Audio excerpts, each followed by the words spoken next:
नमस्कार, मैं हूं विकास टेकरे और स्वागत करता हूं आप सभी का द हिस्ट्री यूट्यूब चैनल में। अगर आप एमए इतिहास 4th सेमेस्टर के विद्यार्थी हैं और आपके एमए में तीसरा प्रश्न पत्र पर्यटन में ऐतिहासिक अनुप्रयोग है और उस पर्यटन के पेपर की तीसरी यूनिट में एक टॉपिक आता है मध्य प्रदेश के उत्सव एवं मेले, तो आपका इस वीडियो में स्वागत है और वीडियो के अंत तक आपको बना रहना चाहिए, क्योंकि इस वीडियो में हम मध्य प्रदेश के उन उत्सवों और मेलों को समझने वाले हैं जो परीक्षाओं में पूछे जा सकते हैं। और अगर 5 नंबर में कोई प्रश्न बनता है कि मध्य प्रदेश के उत्सव और मेले समझाइए, तो आप बड़ी आसानी से उस प्रश्न का उत्तर लिखकर 5 नंबर हासिल कर सकते हैं।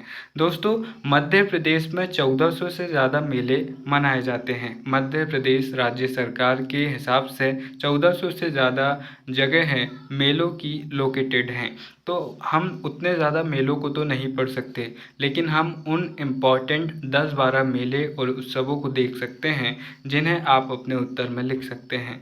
मेले से जुड़ा एक वीडियो और आपको एमए 4th सेमेस्टर की प्लेलिस्ट में मिल जाएगा। देखिए, यहाँ पर पहला मेला आता है शिवरात्रि का मेला।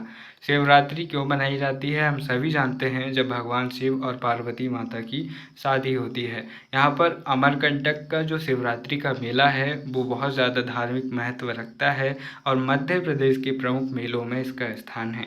यह मेला नर्मदा नदी के उद्गम स्थल अमरकंटक में आयोजित होता है। यह शिवरात्रि से शुरू होकर 5 दिनों तक चलता है। हमें ज़्यादा चीज़ें ज़्यादा डिटेल में नहीं जाननी है, क्योंकि ज़्यादा फैक्ट ज़्यादा कहानी में आपका समय बर्बाद होगा। आपको ये सभी चीज़ें अपने हिसाब से लिखनी है। मेरा काम है फैक्ट देना और चीज़ों को समझाना, ताकि आप चीज़ों को समझ जाएं और उत्तर लिख सकें। इसके बाद में देखिए, सिद्ध बाबा का मेला आता है। यह श्योपुर जिले के विजयपुर में आयोजित होता है। यह मकर संक्रांति पर लगने वाला 2 दिवसीय मेला है। यहाँ पर प्राकृतिक कुंड के पास बाबा सिद्ध बाबा का मंदिर है और यहाँ पर यह मेला आयोजित होता है। तो इस वीडियो में यहाँ पर मैं केवल 2 ही मेले आपको बता रहा हूँ, क्योंकि जैसे कि मैं आपको बता चुका हूँ, मैं मेले से जुड़ा वीडियो बना चुका हूँ जो आपको एमए 4th सेमेस्टर की प्लेलिस्ट में मिलेगा। मध्य प्रदेश के प्रमुख सांस्कृतिक महोत्सव को देखते हैं, तो शुरुआत करते हैं मध्य प्रदेश के सबसे बड़े महोत्सव, मध्य प्रदेश के सबसे बड़े उत्सव और अंतर्राष्ट्रीय मान्यता प्राप्त खजुराहो नृत्य महोत्सव की। इसकी शुरुआत 1976 में हुई थी और यह छतरपुर जिले के खजुराहो में आयोजित किया जाता है। यह एक साप्ताहिक कार्यक्रम है जो कि फरवरी महीने में आयोजित होता है, यानी कि फरवरी के 28 दिनों में से किसी भी 7 दिन में यह आयोजित किया जा सकता है। ऐसी कोई निश्चित तिथि नहीं है कि इस तिथि में ये आयोजित होगा। इसके बाद में खजुराहो नृत्य महोत्सव, जैसे कि हमने समझा, यह राज्य का सबसे बड़ा नृत्य समारोह है। खजुराहो नृत्य महोत्सव का उद्देश्य भारत की सांस्कृतिक विरासत और पारंपरिक नृत्यों को बढ़ावा देना है। एक प्रकार से इस टॉपिक, इस पॉइंट के ज़रिए ये तो समझ लीजिए कि चाहे कोई भी सांस्कृतिक महोत्सव हो, चाहे वो मध्य प्रदेश का हो, चाहे वो कहीं का हो, चाहे वो भारत का हो, किसी भी कोने का हो, उसका उद्देश्य होता है सांस्कृतिक विरासत को बढ़ावा देना। इसलिए अगर आपको उद्देश्य याद ना आए कि यह नृत्य है या फिर गीत है या फिर लोक नाट्य है, तो आपको सीधे तौर पर ये लिख देना है कि इसका उद्देश्य लोक संस्कृति को बढ़ावा देना है, तो आपका उत्तर बहुत अच्छा हो जाएगा। इसके बाद में देखिए, जो खजुराहो समारोह है, यह शास्त्रीय नृत्य का एक अंतर्राष्ट्रीय स्तर का मान्यता प्राप्त उत्सव है। खजुराहो उत्सव मध्य प्रदेश का सबसे बड़ा सांस्कृतिक उत्सव है। यहाँ पर अलग अलग राज्यों के जो राज्य नृत्य है और जो प्रमुख लोक नृत्य है, लोक नाट्य है, उनका यहाँ पर आयोजन किया जाता है। जैसे मध्य प्रदेश का राजकीय नृत्य राई है, उसी तरह उत्तर प्रदेश का कथक, आंध्र प्रदेश का कुचिपुड़ी, ओडिशा का ओडिसी, तमिलनाडु का भरतनाट्यम, मणिपुर का मणिपुरी और केरल का मोहिनीअट्टम जैसे शास्त्रीय नृत्यों का प्रदर्शन यहाँ पर प्रमुख रूप से किया जाता है और यहाँ पर राष्ट्रीय अंतर्राष्ट्रीय कलाकार शिरकत करते हैं। दोस्तों, मध्य प्रदेश समारोह को देखते हैं। ये अक्सर ये कन्फ्यूज़न आपके मन में होगी कि अगर मध्य प्रदेश का समारोह है तो भैया ये तो या तो राजधानी भोपाल में होता होगा या फिर किसी अच्छी सी जगह में होता होगा, लेकिन मध्य प्रदेश का जो समारोह है वो होता होता है नई दिल्ली में। नई दिल्ली में यह इसलिए होता है क्योंकि यहाँ पर से ये उद्देश्य है कि मध्य प्रदेश की जो सांस्कृतिक विरासत है उसे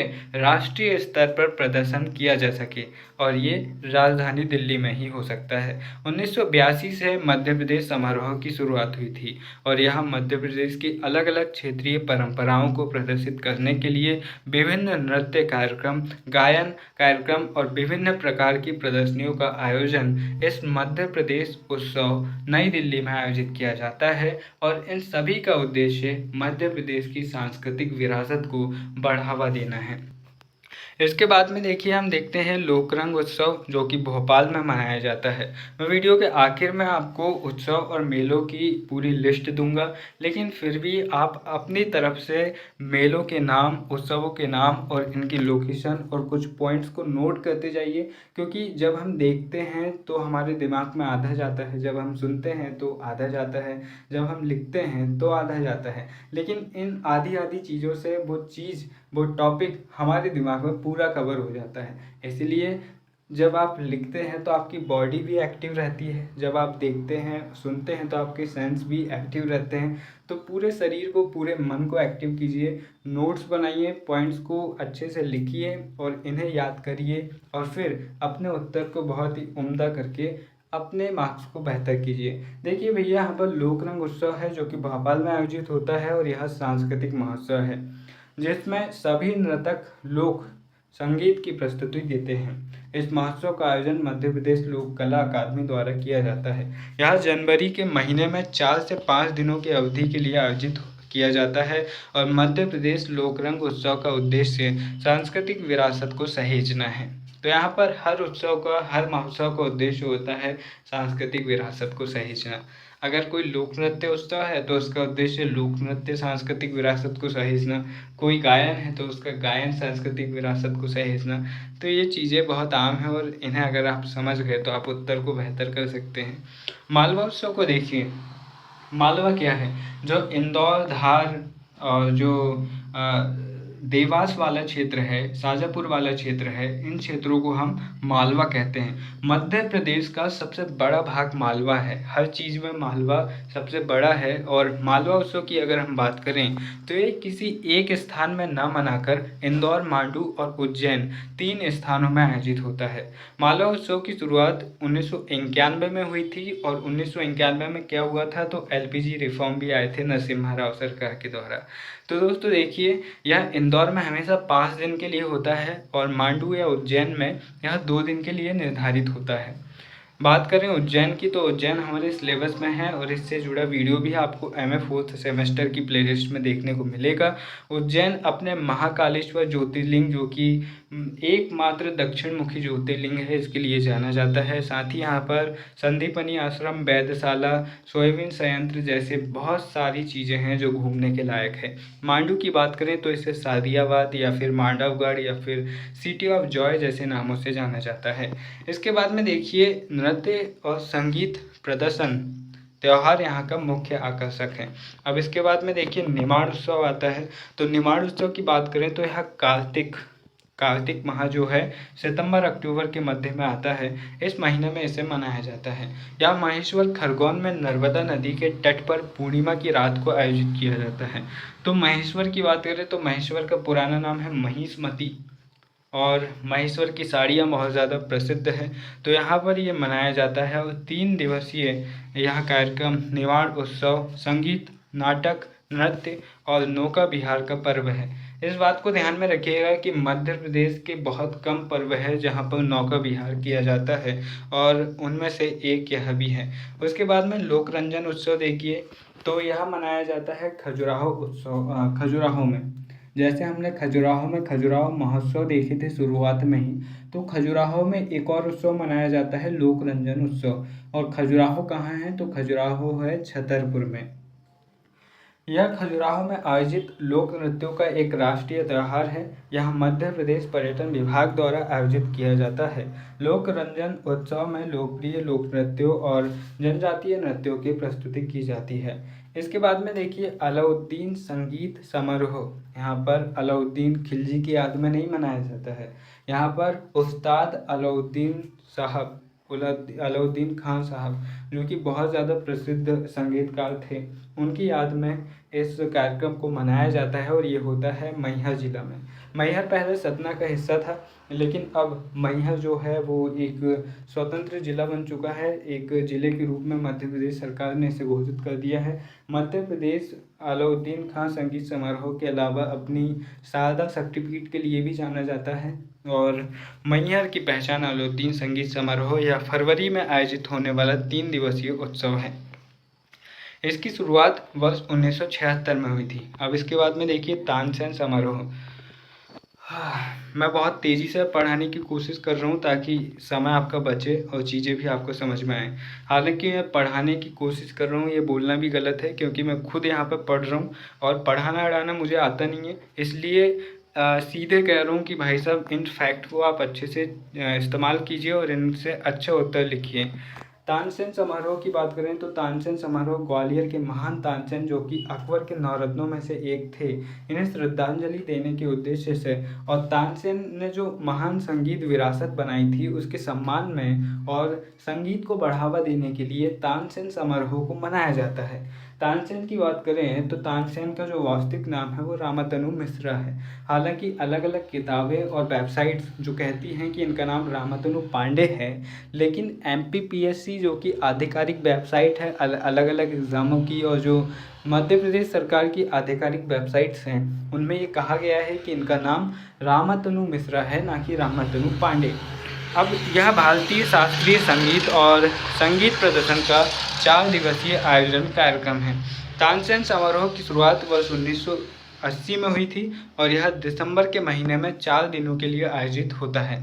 तानसेन समारोह पहले एक स्थानीय समारोह था और बहुत कम लोग इसके बारे में जानते थे, लेकिन 1952 से 1962 के दौरान केंद्रीय सूचना एवं प्रसारण मंत्री रहे BV केसकर की पहल पर इसे राष्ट्रीय संगीत समारोह का दर्जा दिया गया और ये एक लोकप्रिय और बड़े संगीत समारोह में बदल गया।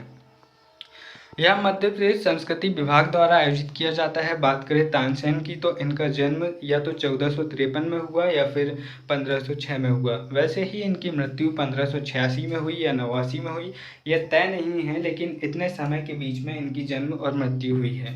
यह एक प्रमुख भारतीय शास्त्रीय संगीतकार थे। और बात करें तानसेन साहब की तो मियाँ तानसेन दीपक राग के लिए बहुत ज़्यादा प्रसिद्ध थे।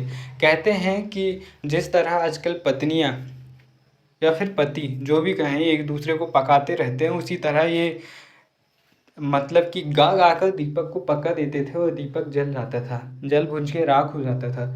एक दिन ये ऐसे ही गा रहे थे और दीपक को जला रहे थे। दीपक तो जला उसने अपनी लौ में इन्हें भी जला डाला, तो वैसे इनका भी दीपक बुझ गया उस दिन। यानी कि तानसेन दीपक राग गा रहे थे और उसी दौरान एक हादसा हो गया। दीपक जैसे ही जले वैसे ही इनमें भी आग लग गई दीपक से और इनका देहांत हो गया। इनकी इच्छानुसार इनके जो थे गुरु मोहम्मद गौस, उनकी समाधि के पास में इन्हें ग्वालियर में दफनाया गया और इनका मकबरा या इनकी समाधि हमें ग्वालियर में देखने को मिलती है। तो तानसेन एक महान संगीतकार थे और ऐसे ही महान संगीतकार को श्रद्धांजलि देने के लिए उनकी याद में तानसेन समारोह मनाया जाता है। अब इसके बाद में देखिए ध्रुपद समारोह। तो ध्रुपद शब्द जो है वो सामवेद से लिया गया है और सामवेद जो कि संगीत का प्रतिनिधि है, कहा जाता है कि भारतीय संस्कृति में संगीत का जन्मदाता सामवेद को माना जाता है। यह एक प्रकार का भक्ति संगीत है जो कि सामवेद से निकलता है और इसका आयोजन भोपाल में किया जाता है। ध्रुपद शब्द मूलतः 2 शब्दों से बना है। पहला है ध्रुव और इसका अर्थ होता है एक तारा, और दूसरा शब्द है पाड़ा जिसका अर्थ होता है कविता। यह कार्यक्रम फरवरी में आयोजित होने वाला 1 दिन का कार्यक्रम है। और इसके बाद में देखिए कुमार गंधर्व समारोह। तो कुमार गंधर्व बहुत महान गायक रहे हैं और इनकी आवाज़ बहुत ही लाजवाब थी। कुमार गंधर्व समारोह देवास में 8 अप्रैल को महान गायक पंडित कुमार गंधर्व की जयंती पर मनाया जाता है और इसकी शुरुआत वर्ष 1992 से हुई है। यह उत्सव में लोकगीतों और शास्त्रीय संगीत का अनूठा मिश्रण है। अब आप यहाँ भी लिख सकते हैं कि इसका उद्देश्य लोकगीतों और शास्त्रीय संगीत की विरासत को बढ़ावा देना है, मध्य प्रदेश की संस्कृति को बढ़ावा देना है। ये पॉइंट आप हर जगह ऐड कर सकते हैं। इसके बाद में देखिए अखिल भारतीय कालिदास समारोह। तो एक बात याद रखिए, जैसे खजुराहो जो उत्सव था वो मध्य प्रदेश का सबसे बड़ा उत्सव था, उसी तरह जो कालिदास समारोह है यह मध्य प्रदेश का सबसे पुराना उत्सव है, क्योंकि ये 1958 में शुरू हुआ और वो 1976 में शुरू हुआ था। यह उज्जैन जो है यह उज्जैन में होता है और उज्जैन में आयोजित होने वाला 7 दिवसीय उत्सव है, जहां दुनिया भर के लेखक और कवि आते हैं। उल्लेखनीय है कि कवि कालिदास के लेखन कार्यों का जश्न मनाने के लिए उनके सम्मान में इस उत्सव को मनाया जाता है। कालिदास कौन थे भैया? तो कालिदास की कहानी ऐसी है कि गुप्त वंश के एक शासक हुए चंद्रगुप्त द्वितीय, जिन्हें विक्रमादित्य कहा जाता है। उनकी राजधानी थी उज्जैन और उनके नवरत्नों में से एक थे कालिदास। कालिदास ने कुमार संभवा, रघुवंशीय, अभिज्ञान शकुंतलम, ऋतु संहार जैसे बहुत सारे नाटक, बहुत सारे उपन्यास और बहुत सारी रचनाओं को लिखा है। अपने लेखन कार्यों के कारण ही कालिदास को भारत का शेक्सपियर कहा जाता है और इनके लेखन कार्यों ने एक अलग प्रकार की क्रांति पैदा कर दी थी। अब इसके बाद में देखिए उनके सम्मान में इसका आयोजन होता है। अब यहाँ पर यह साप्ताहिक उत्सव के रूप में जनवरी महीने में आयोजित होता है। इस उत्सव का विशेष आकर्षण कहानी और कविता पाठ है, यानी कि दुनिया भर के लेखकों और कवियों का यहाँ पर संगम होता है। अखिल भारतीय कालिदास समारोह मध्य प्रदेश का सबसे पुराना उत्सव है, जो वर्ष 1998 से मनाया जा रहा है। इसके बाद में एक देखिए उस्ताद आमिर खान महोत्सव जो है वह भी संगीत को बढ़ावा देने के उद्देश्य से उस्ताद आमिर खान जो कि यहाँ पर के जो इंदौर घराने के प्रमुख संगीतज्ञ थे, इनकी याद में इसका आयोजन इंदौर में होता है। अब देखिए जैसे कि मैंने कहा था, मैं आपको एक लिस्ट बताऊंगा जहां पर मेले और उत्सवों का अलग अलग विभाजन आपको देखने को मिलेगा। तो आप या तो इस वीडियो का स्क्रीनशॉट ले लीजिए या फिर आप इस तरह से यानी लिख लीजिए और फिर याद कीजिए, तो आप बहुत सारी चीज़ें कवर कर पाएंगे। पहला आता है मेला, दूसरा आता है स्थान और तीसरा बिंदु है समय, यानी कि कब यह आयोजित होता है या फिर उनकी कौन कौन सी विशेषता है। पहला आता है नागा जी का मेला, जो कि पोरसा मुरैना में होता है नवंबर दिसंबर के मध्य। दूसरा तेजा जी का मेला, जो भागवत गुना में होता है, और न केवल गुना रतलाम और राजस्थान क्षेत्र में ये होता है, क्योंकि जो जाट समुदाय है गुजरात और राजस्थान क्षेत्र में ज़्यादा मिलता है और जाट समुदाय तेजा जी को बहुत मानते हैं और उनके द्वारा इस मेले का आयोजन किया जाता है। सिंगा जी का मेला, सिंगा जी जो कि एक टापू है नर्मदा नदी में, वहाँ पर खंडवा ज़िले में यह आयोजित होता है और अगस्त सितंबर में एक हफ्ते के लिए यह मेला लगता है। कालू जी का मेला पिपरिया खुर्द खरगोन में होता है और कालू जी जो थे वो सिंगा जी के बेटे थे और ये भी महान संत हुए। इस मेले का आयोजन दिसंबर में 1 महीने के लिए होता है। आप ये देखेंगे कि ज़्यादातर मेले या तो मार्च, अप्रैल और मई के बीच में होते हैं, क्योंकि इस समय पर चैत्र माह में जो हिंदू धर्म में फिर से नए त्योहारों की शुरुआत होती है, तो यहाँ पर से मेले आपको देखने को मिलेंगे या फिर आपको ज़्यादातर मेले देखने को मिलेंगे दिसंबर में। दीपावली से 15 दिन के बीच में आपको ज़्यादातर मेले देखने को मिलेंगे। देखिए अगला जागेश्वरी देवी का मेला चंदेरी गुना, मार्च अप्रैल 15 दिनों का मेला है। सिंहस्थ कुंभ का मेला उज्जैन में यहाँ होता है और 12 वर्षों में यहाँ मेला लगता है। पिछला मेला 2016 में लगा था और अगला मेला 2028 में लगेगा, 12 साल बाद। अमरकंटक शिवरात्रि शिवपुरी अमरकंटक में शिवरात्रि का मेला लगता है और यह अनूपपुर में लगता है। शिवरात्रि पर 5 दिवसीय मेला है नर्मदा नदी के उद्गम स्थल पर। इसके बाद में देखिए सिद्ध बाबा का मेला विजयपुर शिवपुर मकर संक्रांति का 2 दिवसीय मेला है। और 9वां बिंदु आता है कि आलमी तबलीगी इत्तेजमा, यहाँ जो तबलीगी जमात है जिनका उद्देश्य इस्लाम का सही से पालन करवाना और इस्लाम के प्रचार प्रसार को बढ़ावा देना, तो ये होता है भोपाल में 3 दिवसीय आयोजन होता है। व्यापार मेला ग्वालियर में आयोजित होता है, माधवराव सिंधिया द्वारा 1905 में शुरू किया गया और 25 दिसंबर से 31 जनवरी के मध्य यह 30 से 35 दिनों तक चलने वाला एक मेला है जो कि व्यापार को बढ़ावा देता है। इसके बाद में देखिए मध्य प्रदेश में उत्सव। तो मध्य प्रदेश में उत्सवों की बात करें तो खजुराहो नृत्य महोत्सव खजुराहो छतरपुर में आयोजित होता है। 1976 से शुरुआत हुई। फरवरी में 7 दिवसीय यह उत्सव होता है। इसके बाद में मध्य प्रदेश समारोह जो कि नई दिल्ली में आयोजित होता है और 1982 में इसकी शुरुआत हुई। मध्य प्रदेश संस्कृति को बढ़ावा देना इसका उद्देश्य है। इसके बाद में लोक रंग उत्सव भोपाल में आयोजित होता है। लोक नृत्य व संगीत प्रमुख रूप से यहाँ पर आयोजित होते हैं। फिर आता है मालवा उत्सव इंदौर, मांडू, उज्जैन। 1991 में मई के महीने में यह 1 हफ्ते के लिए आयोजित होता है। 5 दिनों के लिए यह इंदौर में और 2 दिनों के लिए या तो ये मांडू में होता है या फिर उज्जैन में होता है। हर बार 2 दिन एक दूसरे शहर को मिलते रहते हैं। निमाड़ उत्सव की बात करें तो महेश्वर खरगोन में होता है सितंबर अक्टूबर पूर्णिमा की रात को। और यहाँ पर का जो नौकायन है या फिर नौका विहार है वो बहुत ज़्यादा प्रसिद्ध है।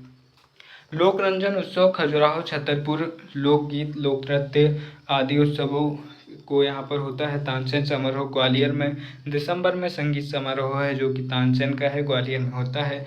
ध्रुपद समारोह जो है वो भोपाल में होता है फरवरी में 1 दिवसीय उत्सव के रूप में। इसके बाद में देखिए अलाउद्दीन संगीत समारोह।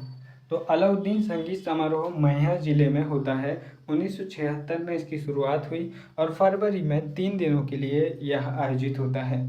कुमार गंधर्व समारोह देवास में होता है और 1992 में 8 अप्रैल जो कि इनकी जयंती है इस दिन से इसकी शुरुआत हुई है। कालिदास समारोह जो कि उज्जैन में होता है और महान राइटर लेखक जो कि उज्जैन से थे उनकी याद में इसे मनाया जाता है और जनवरी में साप्ताहिक आयोजन इसका होता है। आमिर खान उत्सव और जो आमिर खान हैं वो संगीतज्ञ हैं ना कि बॉलीवुड के एक्टर।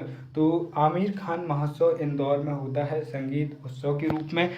तो महोत्सव हो या समारोह हो ये सभी मध्य प्रदेश के प्रमुख उत्सव है और यहाँ पर हमने समझने का प्रयास किया मध्य प्रदेश के प्रमुख उत्सव। अगर आप वीडियो के अंत तक बने हुए हैं तो आप सभी को नमस्कार। वीडियो के अंत में बस इतना ही कहना चाहूँगा, ऑरिसन स्वेट मार्डेन कहते हैं, सफलता सबसे पहले आपके मन में घटित होती है, उसके बाद ही वह जीवन में उतरती है।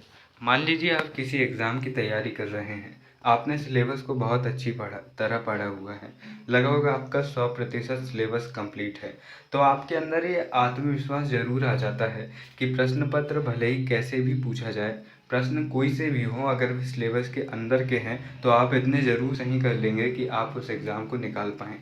जब वो प्रश्न पत्र आपके सामने आता है और जो आपके चेहरे में हल्की मुस्कान आती है वो ये साबित कर देती है कि आपकी मेहनत कामयाब रही और आप सफल होने वाले हैं और रिज़ल्ट आने से पहले ही ये तय हो जाता है कि आपकी सफलता सुनिश्चित है।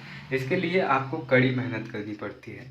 जब कोई व्यक्ति सफल होता है तो लोग उसकी सफलता को देखते हैं, वे नहीं देखते कि इसके पीछे वो उसकी कितनी मेहनत रही है, कितनी रातों को उसने जाग जाग कर पढ़ाई की है, उसके बाद वो आज सफल है। अक्सर मैं ये देखता हूँ कि बहुत सारे स्टूडेंट्स ये कहते हैं कि हम तो तुक्के से कोई ना कोई एग्ज़ाम निकाल लेंगे, तो भैया ऐसा कभी नहीं होता। अगर आप MPPSC या फिर UPSC जैसे एग्ज़ाम के आंसर को भी टिक करेंगे और आँख मूंद कर या फिर पूरे आंसर A या फिर B भी लगा देंगे, कोई सा भी लेटर का आंसर अगर पूरे एग्ज़ाम में टिक कर देंगे तो उसके बावजूद भी आपके 50-60 उत्तर सही रहेंगे। ये तुक्के की बात है।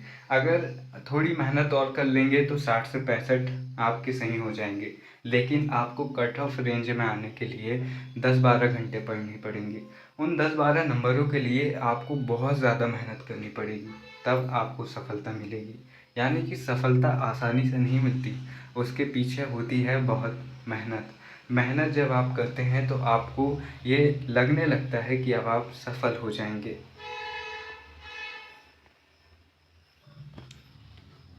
एक बात ज़िंदगी में हमेशा याद रखिएगा कि ज़िंदगी में कभी कभी तुक्के लग जाते हैं या होते हैं, लेकिन तुक्के में ज़िंदगी कभी नहीं चलती।